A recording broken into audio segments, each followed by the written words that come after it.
Olá pessoal, como é que vocês estão? Bom dia, dia de domingo, manhã de domingo, mas nós estamos aqui para continuar a analisar a última das características da nova ordem mundial. E olha que nós já analisamos dois modelos produtivos, também chamados de modelos de produção industrial, modelos produtivos. Modo de produção industrial porque eles surgiram nas indústrias, né? As inovações que surgiram na indústria, só que eles passaram para outros setores da sociedade, tornaram-se até modelos de padrão de consumo, modelos de organizações sociais, por isso modelos produtivos. Pois bem, pessoal, na aula anterior nós analisamos os dois clássicos, o Taylorismo, que vai aparecer da transição do século XIX para o século XX, e no início do século XX, o Fordismo. Agora, nós vamos falar sobre um modelo produtivo que vai surgir logo após a Segunda Guerra Mundial, na fábrica da Toyota, chamado de Toyotismo. Muito embora, como a influência do modelo fordista, ele se espalha pelo mundo dos anos 1930 até 1970, nós podemos dizer que o toyotismo ele começa a impactar os modelos produtivos de todo o mundo a partir dos anos 1970, com destaque para os anos de 1980 e 1990. O modelo toyotista ele foi idealizado por duas pessoas. Vocês vão encontrar quando pesquisarem.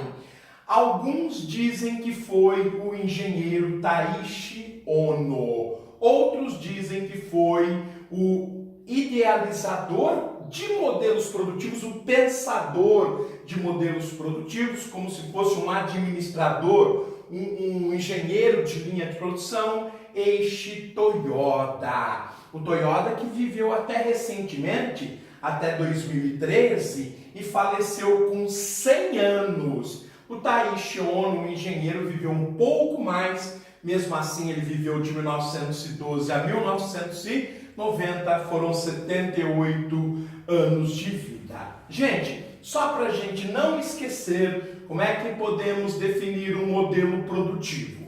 É como se fosse um sistema de gestão integrado e que envolve a gestão de pessoas e um modelo de organização produtivo. Lembrando que essa gestão de pessoas, esse modelo de organização produtivo, ele sempre acontece a partir da indústria.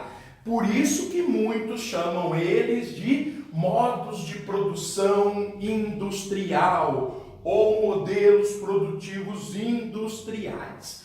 Ok? Bem, gente, até 1970, até os anos 1970, nós podemos dizer que quem predominava enquanto modo de produção industrial era o Fordismo.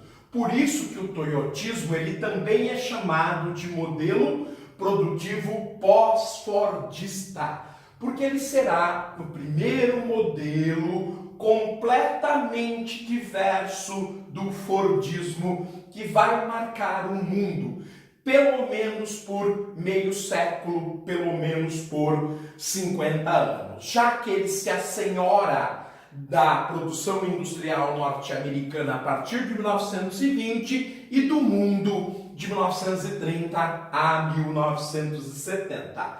Lembrando que o ano base da criação do Fordismo é 1914, quando Henry Ford implanta esse modelo em sua própria linha de produção. Lembrando para vocês que o Fordismo essencialmente ele depende da produção e do consumo em massa. Então a produção é feita em massa, em grande quantidade. Obviamente, se eu produzo em massa, eu necessito de um mercado consumidor muito grande, de um mercado consumidor de massa. em massa. De tal maneira que o Fordismo, ele trabalha dependente, evidentemente, de um mercado consumidor, de muita matéria-prima, já que se a produção é em massa, eu vou necessitar de grandes quantidades de matérias-primas. E é óbvio que a gente sempre vai trabalhar com estoque, com muito material à disposição, já que a produção consome muito este material. Ora, o Japão, após a Segunda Guerra Mundial, completamente destruído, ele não vai disponibilizar destes 3 itens. Ele não vai disponibilizar no mercado consumidor. Por quê? O Japão era uma nação imperialista antes da Segunda Guerra Mundial. Ela já começa imperialista quando o Japão vai ter a sua, entre aspas, Revolução Industrial, que é a Revolução Industrial provocada pela Era Meiji. Era Meiji que começa em 1868. O Japão, do dia para a noite, por decreto, ele se transforma de uma nação agrária e rural para uma nação urbana e industrial. Inclusive, abandonando todo o seu modo de vida anterior. Era o Japão dos samurais, era o Japão dos daimyos, dos ronins. Do dia para a noite, o conselho do imperador, os genros, destrói esse Japão antigo e o substitui por um Japão moderno. É muito diferente do processo de modernização da Europa e dos Estados Unidos, que é feito gradual, passo a passo. No Japão, não. Ele é um decreto. Esse decreto exige. Os japoneses não estão preparados. Obviamente, nós vamos ter aí uma mortandade para acabar com esse Japão antepassado rapidamente, uma mortandade bastante assustadora.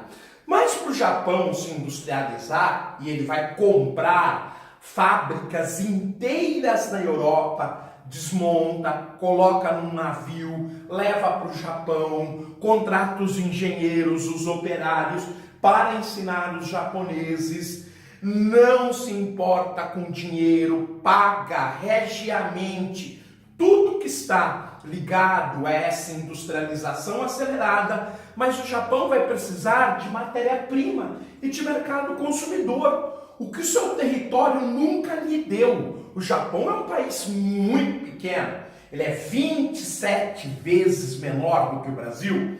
89% do território japonês é montanhoso, então o seu espaço é muito restrito. Sua população, embora grande, também é um mercado consumidor restrito. Então o Japão, ele vai, já na era Meiji, embarcar numa aventura militar, dominando os países e as áreas vizinhas do Extremo Oriente. Então ele vai conquistar a Coreia, a parte da China e assim por diante, até chegar à sua máxima extensão, dominando quase todo o Oceano Pacífico, sudeste da Ásia, parte do sul da Ásia, parte da Oceania e todo o Oceano Pacífico durante a Segunda Guerra Mundial. E por que o Japão faz isso? Pela necessidade que ele tinha de matéria-prima para sustentar essa industrialização crescente e, obviamente, do mercado consumidor. A Segunda Guerra Mundial faz um corte nessa realidade japonesa. Primeiro, que os Estados Unidos, para encerrar a Segunda Guerra Mundial, ele lança mão de 2 bombas atômicas. Uma em Hiroshima, no dia 6 de agosto de 1945, 3 dias depois, 9 de agosto de 1945, em Nagasaki. E essas 2 cidades, Hiroshima e Nagasaki, eram grandes centros industriais. Tóquio já havia sido queimada por bombas incendiárias em março de 45, de tal maneira que os Estados Unidos vai destruir a estrutura industrial japonesa. Veja, o Japão tem limitações geográficas sérias devido ao minúsculo território e à estrutura geológica do mesmo. Ele precisa se reconstruir pós-Segunda Guerra Mundial. Ele perdeu seu mercado consumidor, que eram os países conquistados.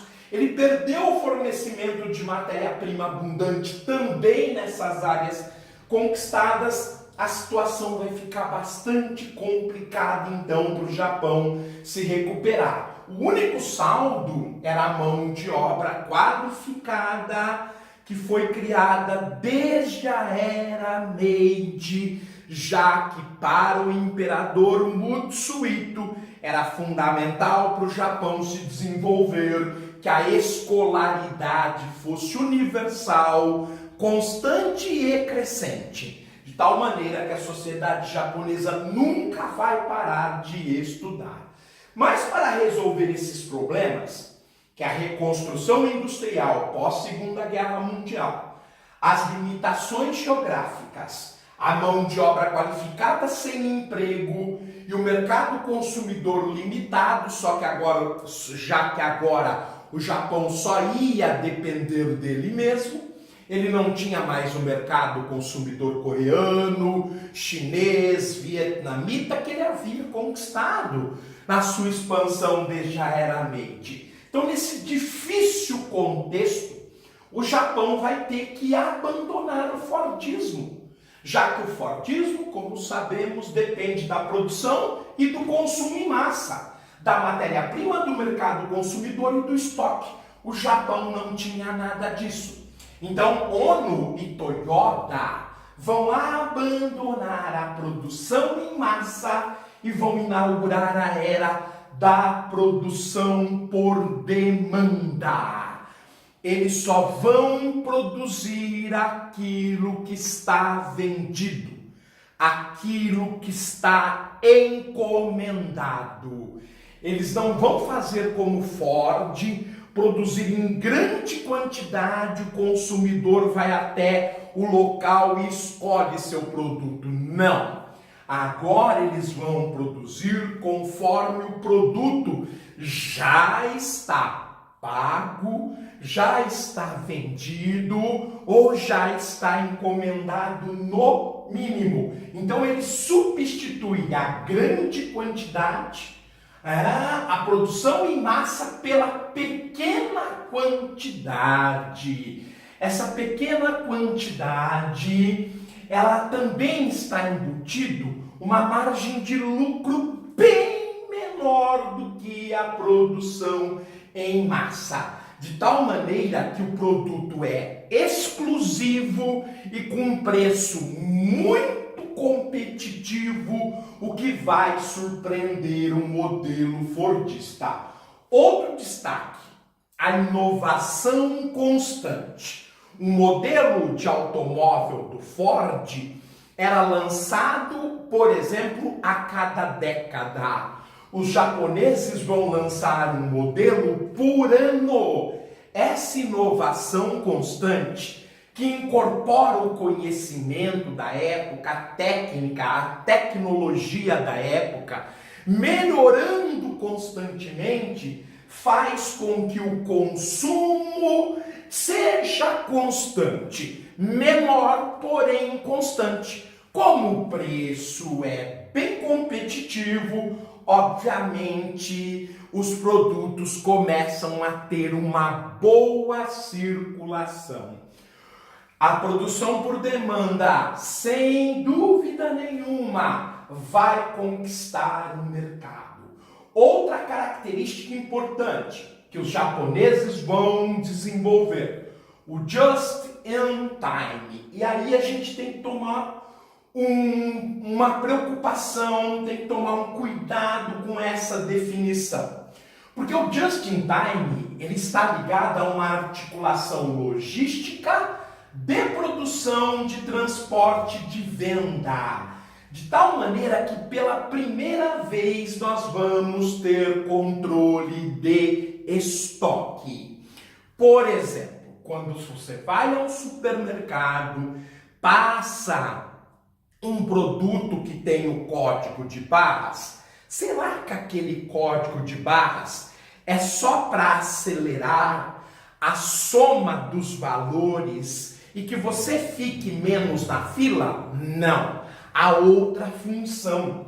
Aquele código de barras vai informar uma parte do supermercado da quantidade de produtos que há na gôndola.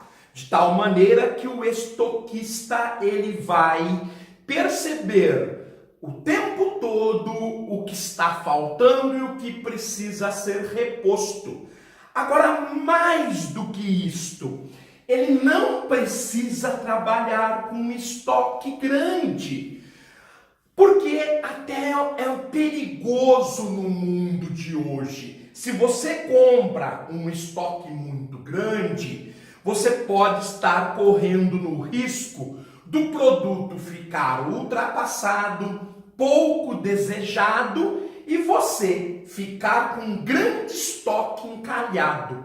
Para que isso não aconteça, quando o estoquista é informado da quantidade, faz a reposição, ele trabalha com estoque baixo. Mas ao abaixar o seu estoque a partir do momento que é determinado pelo gerente ou pelo proprietário, ele faz uma ligação telefônica ou hoje uma encomenda por internet para o seu fornecedor, avisando que ele precisa de mais uma quantidade daquele produto para ser reposto, para que o consumidor faça suas compras confortavelmente. Mas às vezes surge um produto mais barato, um produto com uma inovação da mesma empresa e ela oferece, ele pode substituir a contento ou a mais contento aquele produto. De tal maneira que o Just in Time ele incorpora também a inovação constante e ele trabalha com um estoque muito pequeno, eliminando ou minimizando a possibilidade daquele estoque encalhar.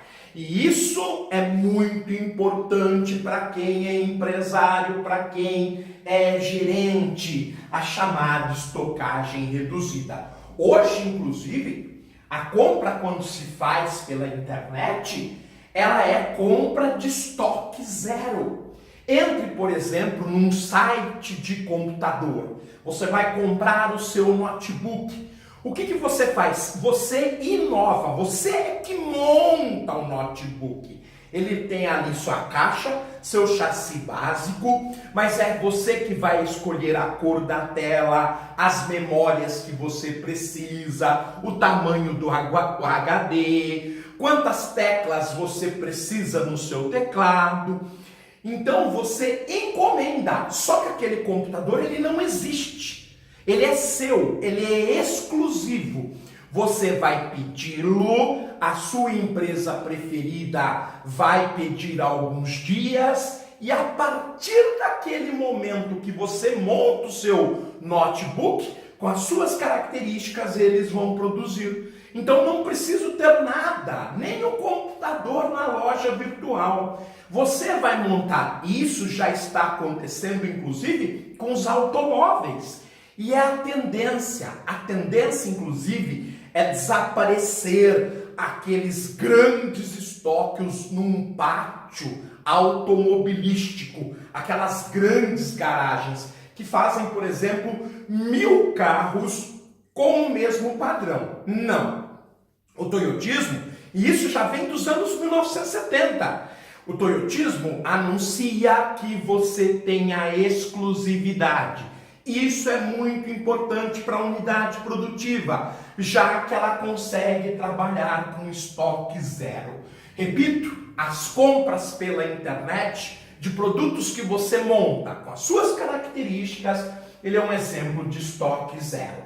Gente, o Japão ele vai inovar com o uso da mão de obra qualificada na linha de produção.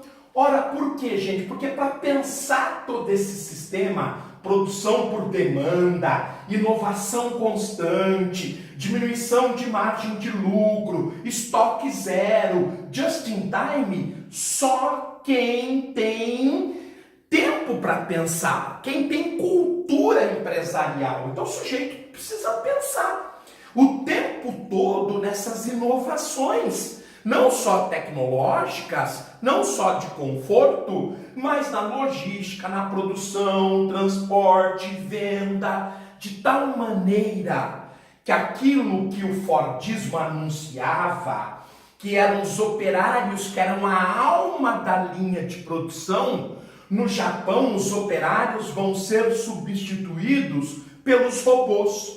Por isso que o Japão é o país do mundo que mais usa robôs na linha de produção, 82%. Só o que os robôs não conseguem fazer ainda, apesar de existirem fábricas no Japão com 100% de mão de obra robotizada, é o único lugar do mundo que isso acontece, principalmente na Ilha do Norte, em Hokkaido, com um clima muito rigoroso. Lá se usa fábricas com 100% de robôs, completamente automatizadas. Ora, e por que os robôs vão substituindo a mão de obra dos operários? Porque o toyotismo, ele depende dessa qualificação. Quanto mais qualificado, a possibilidade do sujeito ser pensante, inovador, é muito grande. Então, o simples operário, ele é substituído pelo uso pela mão de obra qualificada. A flexibilização produtiva é outra das fortes marcas do toyotismo. O produto tem que ser personalizável. Acabou a ideia que Ford tinha da rigidez da linha de produção, da padronização. Lembra daquela história que eu contei na aula passada? Ford dizia que o carro pode ser da cor que você quiser, desde que seja preto. Mas que sacanagem é essa do Ford? Eu encomendo um carro azul e chega na minha casa um carro preto? Vocês já sabem por quê. Ora, gente, o carro, o pigmento preto, ele seca mais rápido. O carro é produzido mais rápido, o preço cai. Mas isso não se cabe mais no mundo de hoje. Então, o produto, ele tem que ser personalizável. É a base do trabalho, por exemplo, do estoque zero. Eu preciso de um produto, de um automóvel, de um computador, de um celular, que atenda às minhas necessidades. Então eu vou produzir menos, mas eu vou atender aos interesses dos meus consumidores. Haverão quantas cores de carro o meu cliente possa querer ter e possa querer pagar. Lembrem-se que a mão de obra mais básica, ela é substituída pelos robôs, pela automação, que na época do Ford a automação era esteira rolante, que determinava o ritmo, a velocidade da produção. Agora, substituindo a mão de obra mais básica, eu tenho a robotização, eu tenho o emprego de máquinas quase parecidas com o homem na inteligência, na capacidade de decisão, e mais do que isso, não reclamam, não fazem greve, trabalham 24 horas por dia, não têm filhos doentes, o que torna a linha muito mais rápida, de qualidade e barata, e isso reflete dentro do preço e da qualidade do produto. Uma das bases fundamentais do toyotismo é a obsolescência. E isso é uma coisa muito séria. A obsolescência, ela está ligada à ideia da inovação constante. Nós temos dois tipos de obsolescência: a programada e a percebida.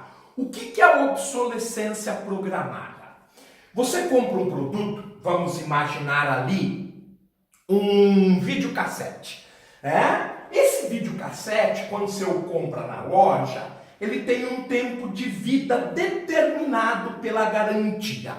Vamos supor que seja de 1 ano. Quando vence essa garantia, esse tempo de vida, o que vai acontecer? No dia seguinte o aparelho para de funcionar. Você fala, não é possível. Ele durou exatamente o tempo que o vendedor me anunciou. Pois é. Aí você vai na autorizada, tentar recuperar o aparelho, consertar o aparelho, vem o veredito do rapaz da assistência técnica. Olha, não compensa você arrumar este produto. O seu videocassete ficou ultrapassado, já lançaram 2 novos modelos. Se eu for trocar tudo o que precisa para ele voltar a funcionar, a duração é de uns 6 meses de garantia, porém eu recomendo que você compre um novo produto, porque consertar o seu videocassete de 1 ano atrás fica mais caro que o videocassete novo. O que está por trás da obsolescência programada? Comprar constantemente novos produtos para substituir aquele antigo. Por isso que os saudosistas, os mais antigos, falam: puxa, a minha geladeira durou 30 anos, a minha televisão durou 40 anos, sem chance de isso acontecer atualmente. Senão eu não consigo gerar consumo, consequentemente empregos para toda esta nova sociedade. Outra obsolescência é a obsolescência percebida. A obsolescência percebida, ela está ligada mais ao consumismo do que propriamente dito à necessidade. No caso da programada, é a necessidade. O produto quebrou, você quer consumir, mas não tem mais. Agora, no caso da obsolescência percebida, ela pode se transformar num problema psicológico, inclusive. A obsolescência percebida está ligada ao consumismo. Você tem um aparelho de celular, por exemplo, de qualquer modelo. Durante o ano, a sua marca preferida lança novos aparelhos, novas gerações, com novas inovações, com novos designs, né? E você, mesmo tendo um bom aparelho, um aparelho que cobre, que atende às suas necessidades, você começa a olhar para o seu amigo, para o seu vizinho e começa a achar que você está ultrapassado, começa a achar que você é de outra geração, que você está fora da sua galera, da sua moçada, porque você está com um aparelho mais antigo. E às vezes esse aparelho tem 1 ano, um aparelho sofisticado, foi caro. Só que por causa dessas inovações de design, você sente a necessidade de trocar. Isso acontece muito com a moda.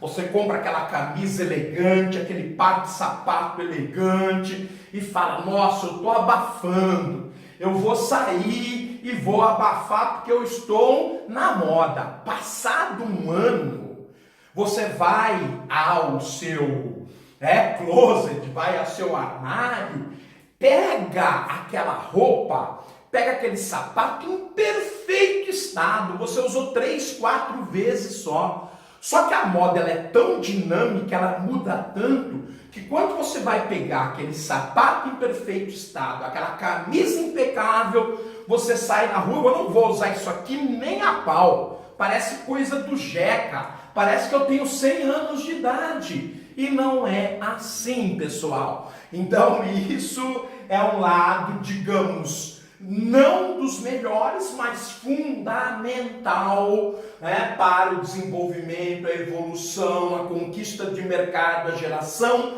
de empregos do toyotismo. Ou seja, a obsolescência programada, a obsolescência percebida. Pessoal, nós estamos ficando por aqui. Essa foi a aula do dia, a aula do seu domingo. Não deixe de acompanhar toda a grande inovação do canal do Masa, sempre produzindo em grande quantidade, sempre em qualidade, sempre atento aos conceitos. Não esquece de deixar o joinha, inscreva-se no canal, dá aquela compartilhada, aquela comentada no seu canal, porque é só assim que ele crescerá. Forte abraço, tudo de bom, bom final de semana. Tchau, gente!